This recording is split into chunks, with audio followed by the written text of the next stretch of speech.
So today we are so pleased to welcome Sylvester Johnson, who's the National Volunteer Manager and Georgia Voter ID Coalition Coordinator for VoteRiders.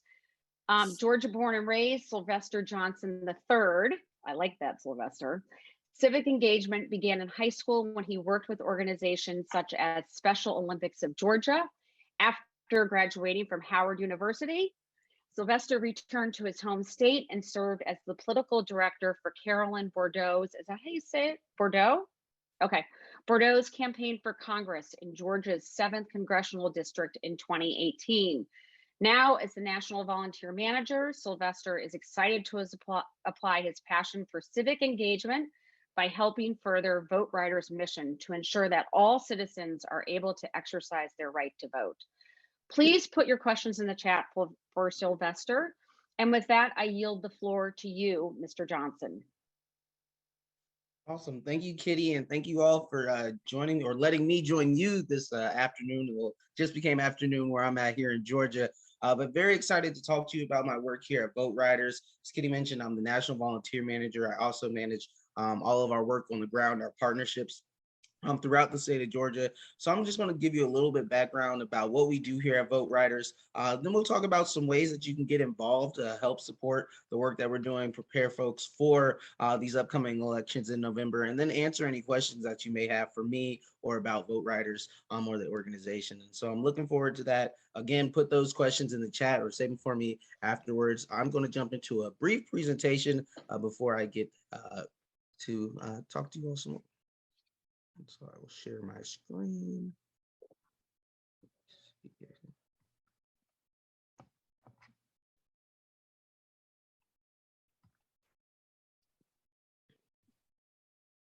Awesome. So you should all be seeing my homepage now, and this is, of course, VoteRiders Big Tent USA. So excited to be with you all this afternoon to talk about some of the work we do here at VoteRiders.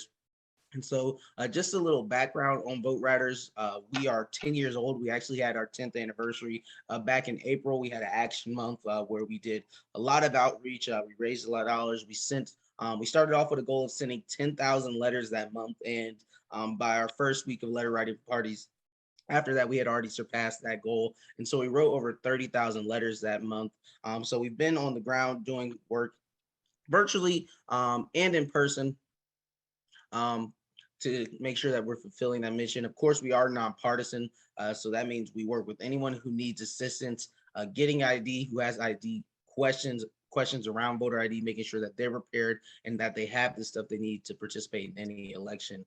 And as I mentioned, we work nationwide. Later in this presentation, we're going to talk about some of the key states that you can get involved in, some of the states we're working with on the ground. But any state that's a voter ID state, even if it's a non-voter ID state, we engage with voters, make sure that they have ID, make sure that they have supporting documents they need. And that's why we have so many partners, over 900 plus partners nationwide, and over 5,800 volunteers, that I hope you all will join that mission so that we can continue to grow that number that helps support the work that we're doing here at VoteRiders. And so, of course, our goal in our key states and any states, so make sure that folks know exactly what ID they need to vote. And if they don't have that ID, if they have questions, if they feel confused, that they know they can reach out to VoteRiders for that guidance. That's why we love to remain that authority. If you go to our website, voteriders.org, you'll find information about all 50 states, again, even if it's not a voter ID state. And then specifically about those voter ID states, what's acceptable for that state as voter ID, how to access that, and how to reach out to us and to answer some of those common questions that folks may have. And so now what you're seeing, the number on the screen, it kind of emphasizes the work that we're doing here in Georgia and across the United States. But over 25 million voting age American citizens do not have a current government issued photo ID. So especially when you're in Georgia, when a strict voter ID state, that can hinder you from being part of the voting process. That also becomes a problem. Let's say you're trying to apply for housing. Let's say you're trying to apply for a job and you don't have that government issued ID. That can be a barrier. So we try to remove those hurdles because we want folks to be able to have housing, to be able to get a job, and ultimately be able to cast a vote as well. And so that's why we work with so many different communities to make that possible and try to bring down that 25 million number. And so disproportionately impacted So through the work that we've done here at VoteRiders, the work that I've done on the ground, the work that our staff members have done in our target states, the traction that we get on our chat box, to our website, to our helpline. These are the folks we know who are disproportionately impacted, who are suffer from voter ID laws the most. So if you're ever doing any volunteer work, whether that's letter writing, text banking, whether you're participating in voter ID assistance, these are the people that you'll engage with, whether it's African American voters, Latinx voters, women voters, just because if they ever change their name due to marriage or divorce, so what's on their registration may not match what's on their ID. That could be a hindrance for them. Voters with disabilities, younger voters that may have never had an acceptable form of ID in their state. Of course, in any state that's a voter ID state, the most common form of voter ID is that state's driver license or a state ID. And I know it's very common for folks to say, younger folks, as soon as they turn 16, I know when I did, I went to get my license. But in every state, that's not the case. And so that's why we run into a lot of younger voters who don't have that ID. Voters that are 65 plus, again, just because that state ID or that driver's license is the most common form of ID. We see that folks who may not drive anymore may not have a driver's license, or they may have an expired license. So depending on the state, they may not accept that. Transgender voters, we've done a lot of work with the LGBT community, especially during this month, Pride Month. We've had 2 letter writing parties this past Thursday, and the Thursday before that, we actually have another one coming up on Thursday. And this one is we're going to be joined by some of our friends from Hamilton. And so that's going to be great as well. But we've been doing a lot of work in Pride. We work together with Headcount to provide resources to help the LGBT community. That can be found on our website as well. And we work again with them this year. And so we continue to make sure that we're making that ID is accessible to anybody who needs it, and so that they're prepared to vote. And then last, of course, the Indigenous community and the AAPI community.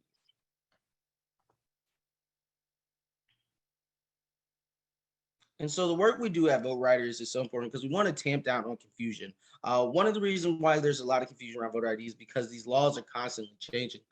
We have a slide coming up that's going to talk about some of the changes we've seen since the last big election back in 2020. And so why we want to make sure that people are prepared, why we want to remain that authority, make sure that we're updating our info cards, updating our website, updating any resource we use to make sure that we're engaging with the voters and they have that accurate information.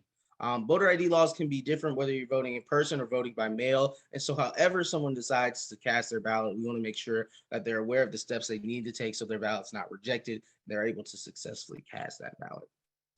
And then lastly, even poll workers. Poll workers can be confused about some of the laws, are unclear about voter ID. So what we do here at VoteRiders is we want to make sure we're making confident voters so they know if they run into any issues, say, hey, we can't use this ID. They know how to navigate that, know that they have other options to use for voter ID so that they're prepared to participate in the election.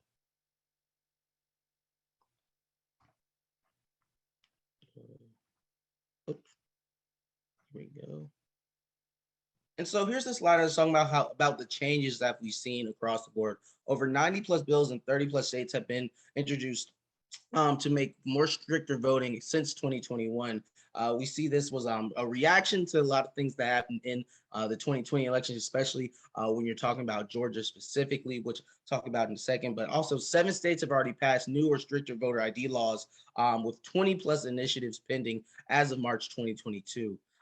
Georgia falls into one of those 7 states right after the runoff elections here in Georgia for those Senate seats back in at the beginning of 2021. We adopted a bill called SB 202. SB 202 had over 90 plus pages of new laws and changes, but what it specifically changed around voter ID here in Georgia is how folks vote by mail. Georgia used to be a signature match state if you were voting by mail. So if what you sent in on your absentee ballot matched what they had on file with the election officials, they would accept your absentee ballot. But after the passage of SB 202, that has changed. And so folks either have to provide their ID number or a copy of their ID when they send in their absentee ballot request.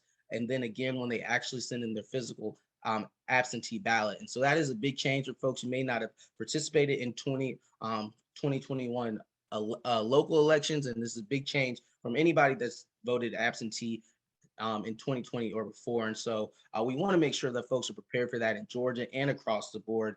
Just specifically to talk more about Georgia, because that is my home state, the state where I do a lot of our work.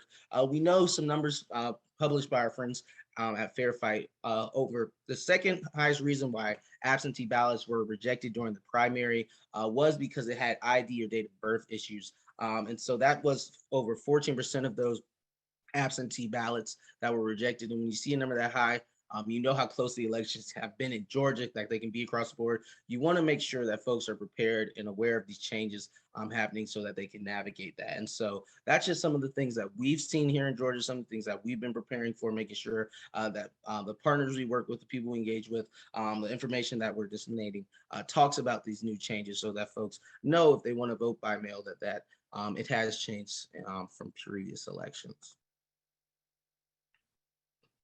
And so now what you should be seeing on your screen is a map of the United States that denotes the different voter ID laws across the country. And so we're going to look at that closely and just talk about what that means. If you're in looking at some of the light green states like California, Nevada, these are no voter ID states. So what that means is once you've participated in your first federal election, that means you should not be asked to show ID when you go to the polls. If you move over to states like Texas and Florida that are in this medium color green, these are also states where we have staff on the ground, coalition leaders.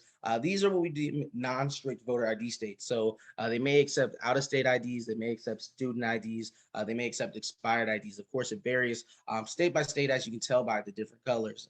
And then if you look at states that are the dark green states like Arizona, Wisconsin, Georgia, who are also some of our target states where we have staff on the ground, those are what we deem strict voter ID states. And to participate in elections, you do have to have some form of photo ID. And so now what you're seeing is some of the work on the ground in some of these key states. The 5 states that I highlighted, states Florida, Wisconsin, Texas, Arizona, and of course, Georgia. These are some of the key states that we're working in. And this is some of the work we've done. Some our staff members, our volunteers have done with our partners. If you don't live in these states, some of the things that you do help fuel the work that our coalition coordinators do, whether that's sending letters, sending text messages. It helps spread the word about VoteRiders, make people realize that we are engaged in this community, trying to be a resource in this community, and also funnels folks that need voter ID assistance, that need help to VoteRiders so that we can answer those questions, make sure that they're prepared to engage in case they don't have what they need. And so that shows some of the work, some of the democracy partners, the community partners, whether we're working with another nonpartisan organization that wants to register folks, that wants to help in the community, or if we're working with homeless shelters, organizations that work with returning citizens. Are, again, as I mentioned earlier in the presentation, we have over 900 partners, and those partnerships take different shapes, and they all help us in different ways to make sure that we're fulfilling our mission here at VoteRiders. And of course, spreading the word is so critical to our mission here at VoteRiders. That's how we're able to engage with folks like Big Tent USA, how we're able to find new partners, corporate partners, and make sure that we're engaging folks around the different volunteer programs that we have, the different opportunities we have. So I always encourage folks, if you don't already, to follow us on social media. It's at VoteRiders on whatever platform you're on, whether that's Instagram, Twitter, or Facebook. Again, following us is so great because you'll be able to see the infographics, the information that we put out, share it with your network. Make sure that folks are aware of the work that we're doing. You'll see some of the great work that our volunteers are doing, opportunities about upcoming events, whether that's something like Thursday when we're working with Hamilton, or if we're having a training for voter ID assistance in a particular state, or virtual voter ID assistance. So many ways that you can engage, and that's one way to make sure that you're up to date is following us on our social media platforms. And again, some folks love to donate their time. Some folks like to couple that with monetary donations. And again, that goes to the work that we're doing on the ground here at VoteRiders to make sure that we're able to fund folks' IDs. One price point that I love to talk about is the $50 price point for a birth certificate. Here at VoteRiders, we help folks throughout the process, no matter where they're at. We provide the cost, we cover the cost of those IDs. So whether that's a driver's license or state ID, we make sure we give them a free ride to the DMV there and back. But we also buy supporting documents that you need to obtain that driver's license or state ID. And one of those crucial supporting documents is a birth certificate. And through the platform that we use, that's usually around $50, a little bit more. So when you give a donation of that, it makes sure that someone is able to get an ID. And so now what you're looking at, I mentioned them already, but these are some of the target states that we're working at currently, that some of our volunteer opportunities are engaged with. We have different volunteer opportunities, but I'm aware that Big Tent USA is interested in partnering with us to be part of our letter writing program. We have a very extensive letter writing program. As I mentioned earlier, in our month of action in April, we sent over 30,000 letters across the United States, flooding these 5 target states with those letters. Big Tent USA will have the option to write to any of these states. I know you all are focused on Arizona right now, and so some of your work, a lot of your work will be funneled there, but you can also participate in Arizona. Florida is a key state that we have coordinator on, that we've done a lot of our texting, a lot of our letter writing to as well. And we also have volunteers that provide that in-person and virtual assistance.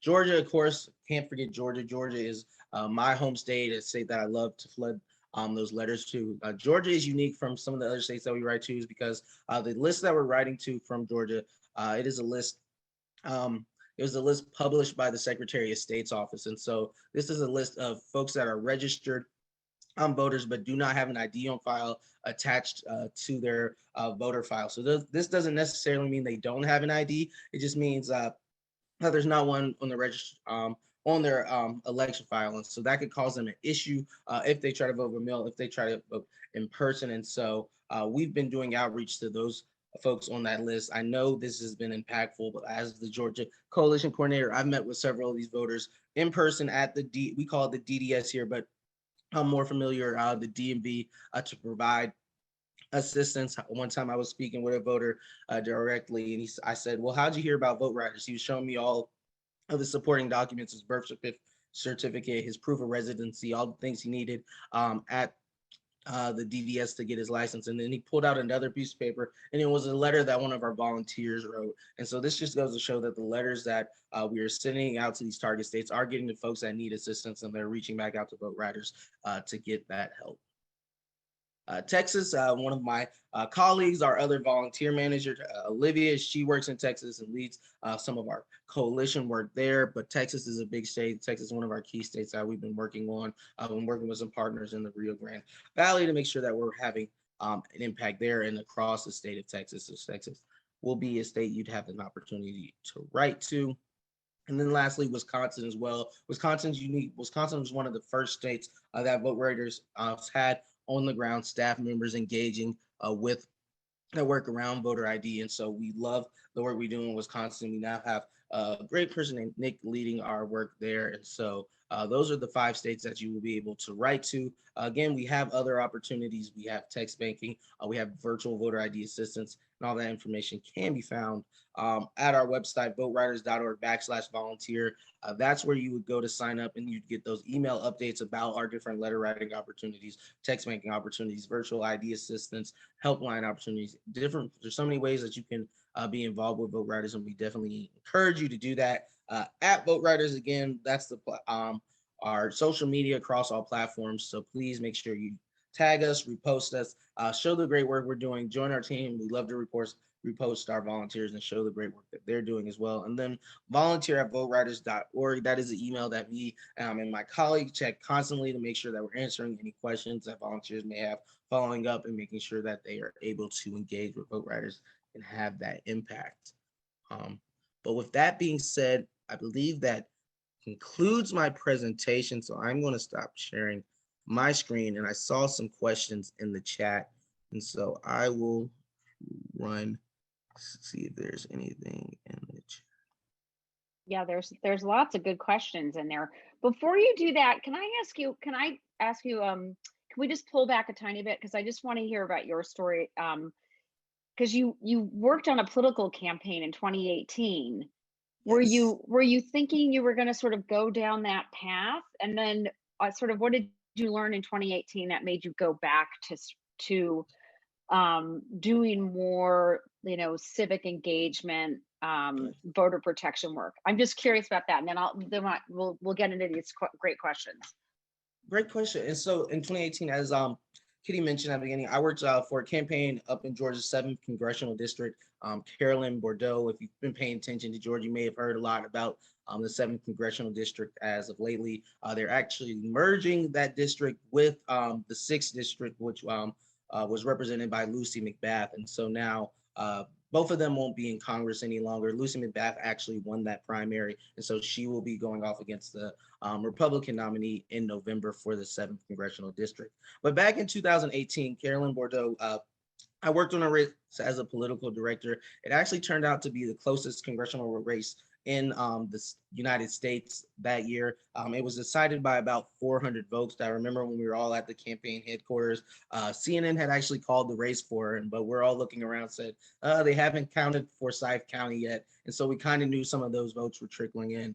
But with that race being so close, we had to do some ballot curing and some folks that didn't have their ballot accepted. And so what we did is we got a list of folks that ballots were rejected, that needed to vote provisionally or had to vote provisionally or had their ballot rejected. And we had to try to find them to make sure that they were able to cure their ballot in a certain time frame. So after that election back in 2018, we were going knocking on doors, telling folks, hey, your ballot wasn't counted. Do you have a form of ID? Do you have this, that, and third, so that you can make sure that you are able to cast a successful ballot. And so seeing that work and seeing folks that knocking on their door specifically, and they said, hey, I thought I voted, I thought my absentee ballot was counted, I thought I was ready to go. And then finding out it was just, it was shocking because the list was so long and so many people that wanted to gauge, but had ran into those hurdles and were unable to. So after my work on the campaign, we did fall a little short. Of course, Carolyn went on to win back in 2020 to represent the 7th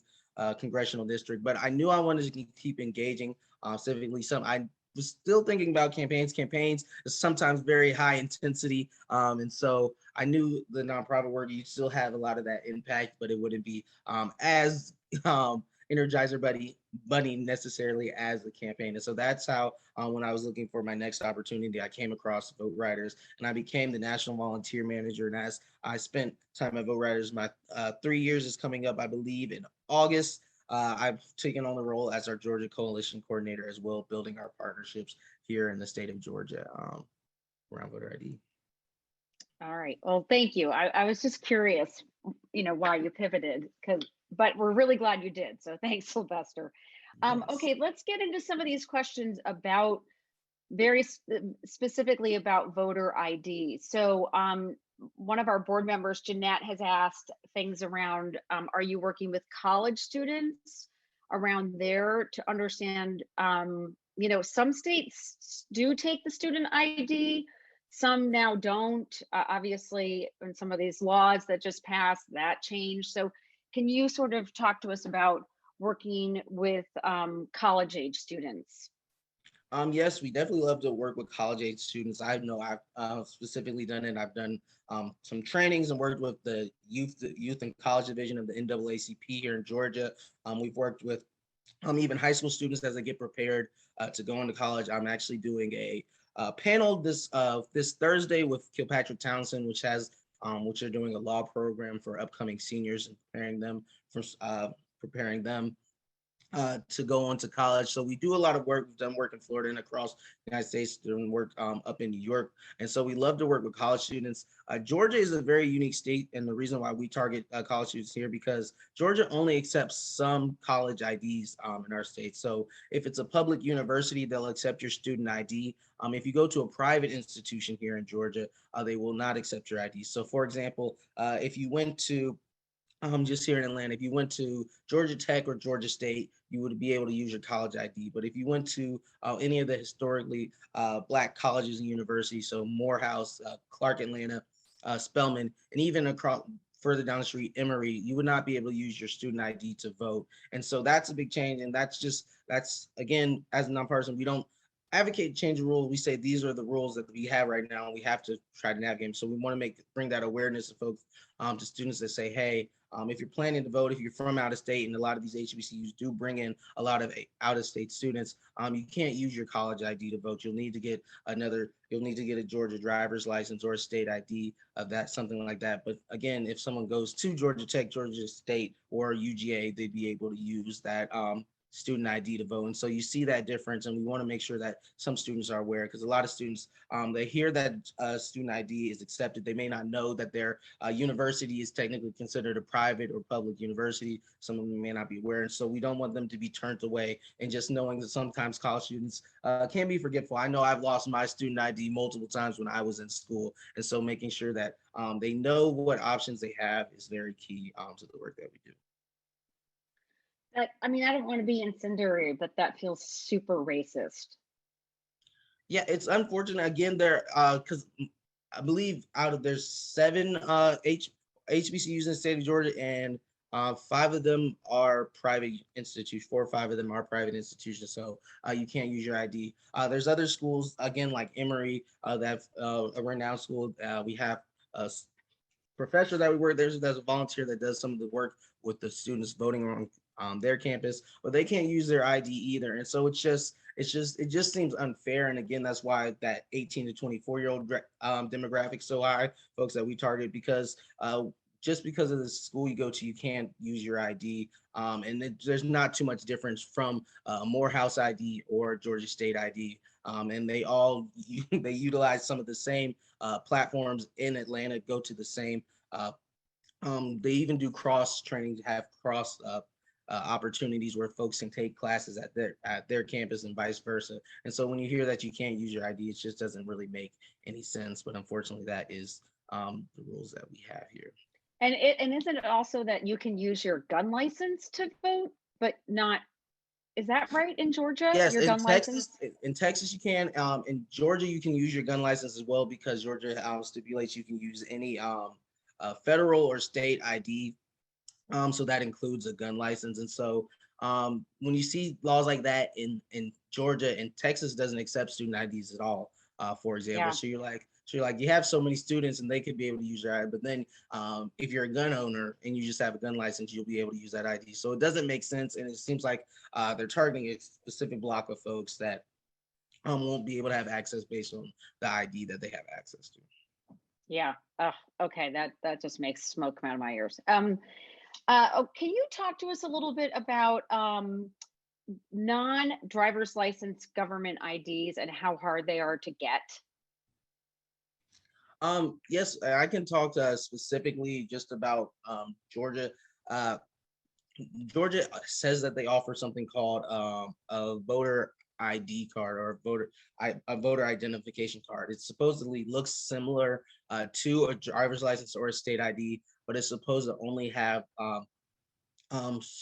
be used for the purposes of voting, so it wouldn't serve as a driver's license or a regular ID in that capacity. And so just through my work here at VoteRiders, I've attempted personally to try to get that form of ID, to see how hard it is for other folks in their situation to get it. And I was not able to successfully get one. One reason why I was turned away is because they said because I had another form of state ID, I was not eligible for it. But the hard thing is that when folks go to it, you need all of the other prerequisites you need to get a state ID or driver license. You have to have proof of residency. You have to have your birth certificate, know your social security number. And then on top of that, you have to prove that you're a registered voter and have be able to confirm that. And so it's very hard to navigate that process. And then here at VoteRiders, as we mentioned, we want folks to be able to use this ID to get a job, to get housing. And so we push for folks to get a state ID or driver's license, just so that they can use it to overcome those other barriers. But in my personal experience for myself and working with voters across the state, getting the free voter ID card, as they call it, is more of a hassle than actually getting a state license or ID. That's super depressing, actually. Marilyn Hartman wants to know, are you working in states like North Carolina, which does not have photo ID requirements right now, but it sounds like they might have it? Do you go into states and sort of like do pre-work ahead of a law that might be passed?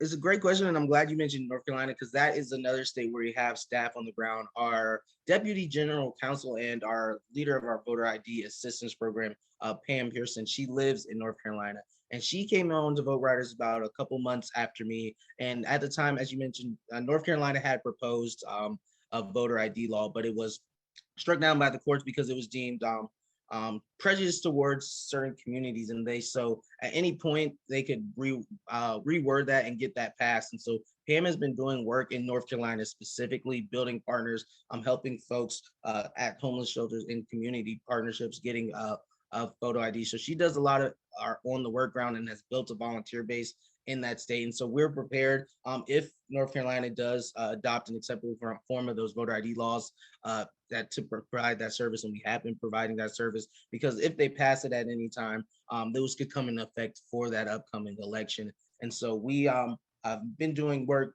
since 2000 and late 2019, 2020 in the state of North Carolina, and are prepared whatever changes do come around the voter ID laws.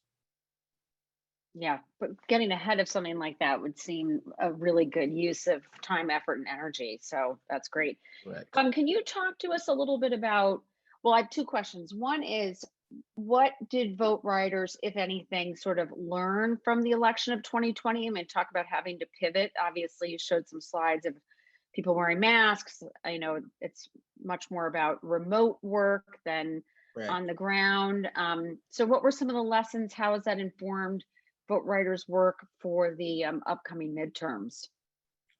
Yes, so we had to do a lot of pivot. I know specifically in my role, as I came when I during that time I just came on as a national volunteer manager. I'd been in only that role, and so I had a lot of programs that I was trying to set up, ambassador programs where we're working on college campuses, having folks go out, talk to other students about voter ID. But then of course COVID hit, and so nobody was on college campuses. People weren't having that in-person engagement. So we had to pivot to make sure that we had more virtual opportunities. And so that's how we came about our letter writing program that became very successful through the 2020 campaign. We partnered with a lot of folks, but our biggest partnership and most productive one was our one with Hamilton. It drove so many folks to engage with us. We were so fortunate because all of their shows, unfortunately, were canceled. So they were at home and they wanted to perform and they wanted to have an impact on the election. And so our letter writing parties became this big production that they don't look like that as much now, but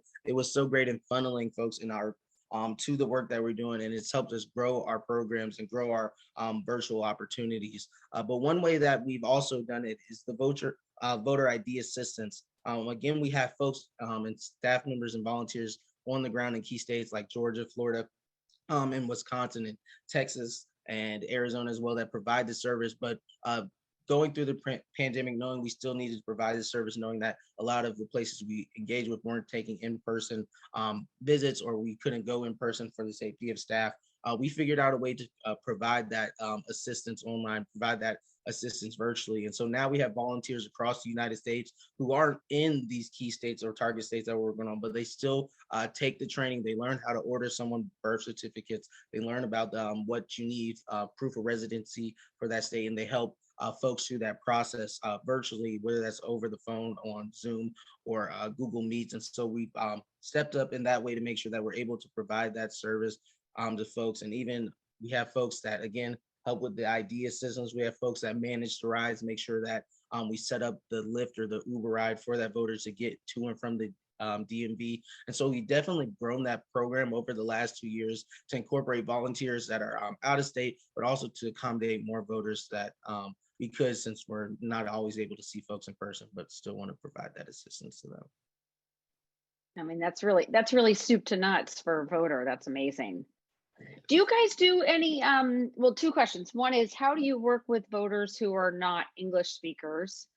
And has that program expanded for VoteRiders? And then my second question is, do you guys do any ballot curing around voter ID on the backside? As you did mention just how many votes, 13%, I think you said, in the primary, Georgia primaries had some sort of signature issue. Do you do any ballot curing with VoteRiders?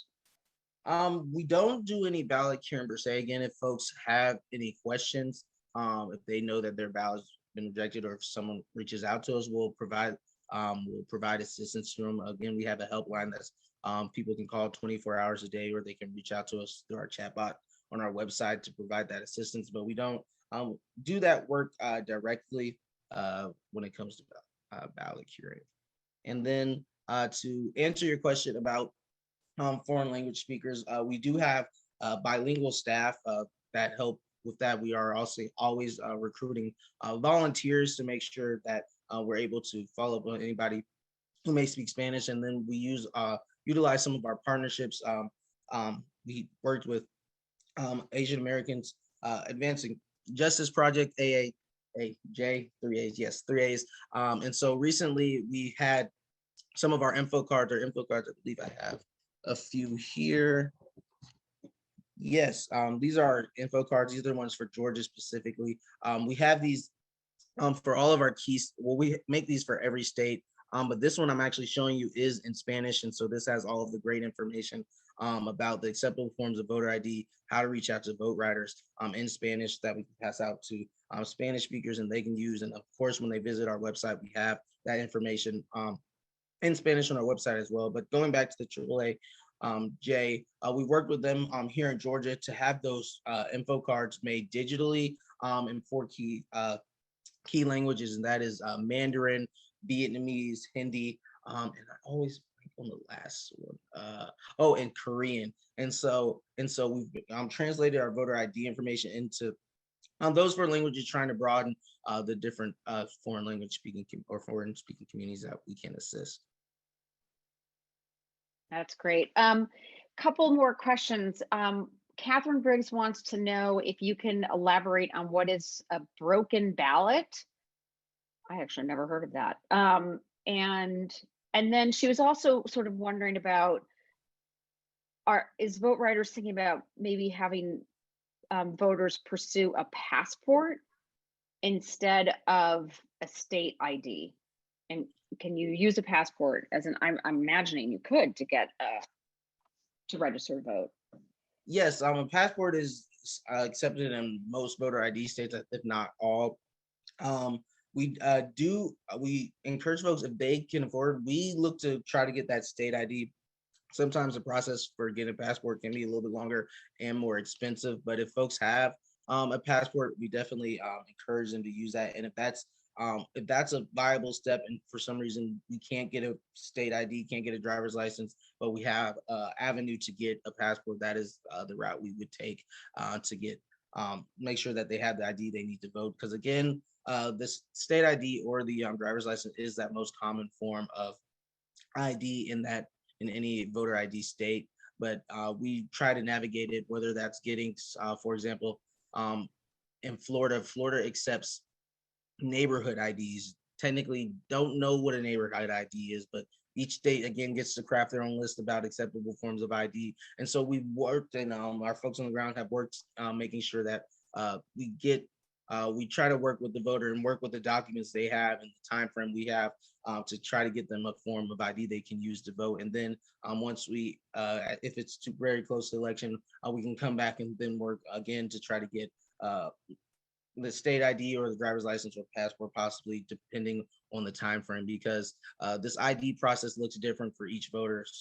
Some folks start at the beginning needing a birth certificate and all their supporting documents. Some folks just need a ride to the DMV, and some folks just need information, need to know, hey, where can I go? What do I need to bring with me to be able to secure my ID? And so meeting them, whatever part they're at, and trying to help them through the process.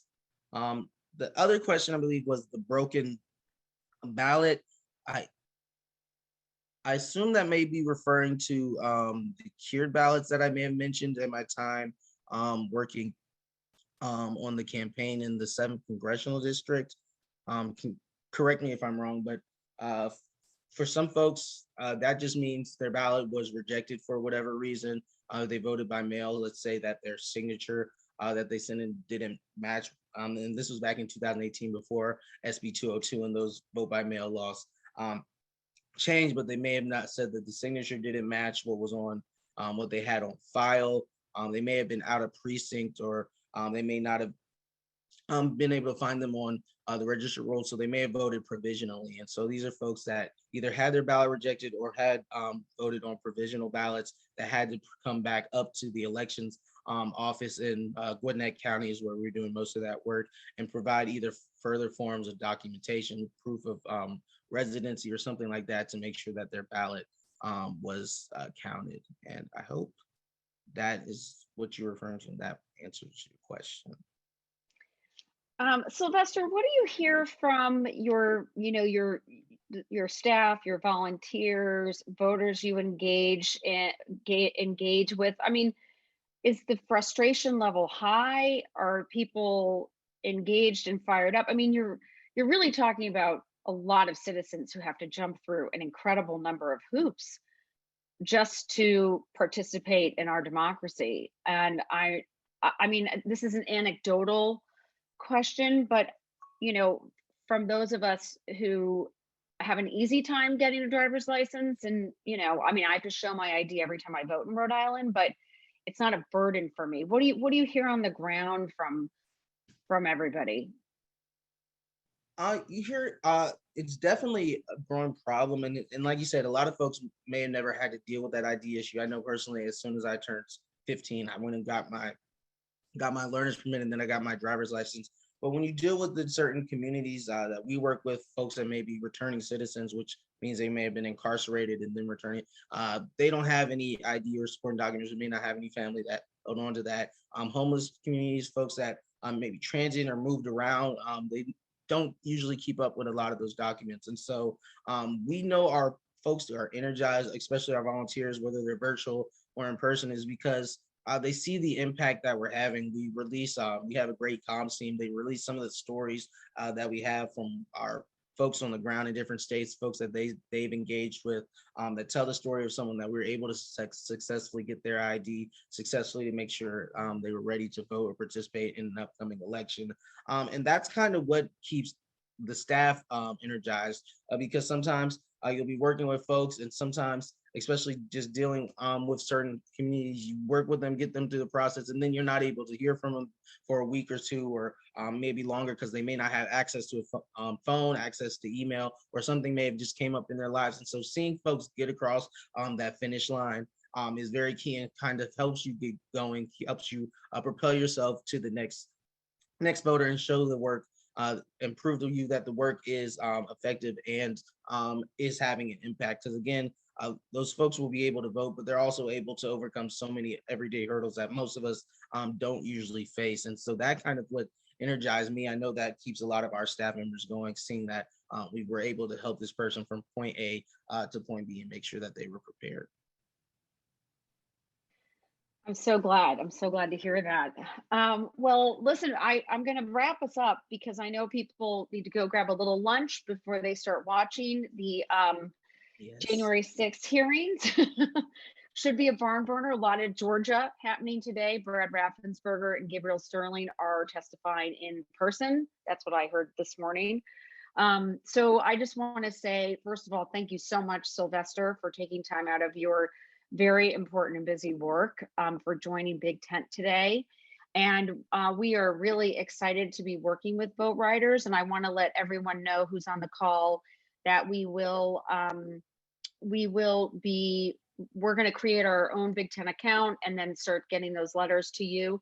But in the meantime, if you want to continue to do the letter writing for Vote Forward to Arizona voters, please email info@bigtentusa.org to get those letters to Arizona voters through Vote Forward. And then again, Sylvester and VoteRiders, thank you so much for doing this really important and work on voter ID. Obviously, it's a real moving target, and VoteRiders has wisely created a very wide breadth and depth program, I would say, to address this problem. And I just want to remind everybody, we will have 2 tent talks in July, but our dates and times are TBD. So keep checking our website and read your newsletters and all that great stuff. Oh, Catherine Briggs came in hot with the definition of a broken ballot is that it's invalid or spoilt.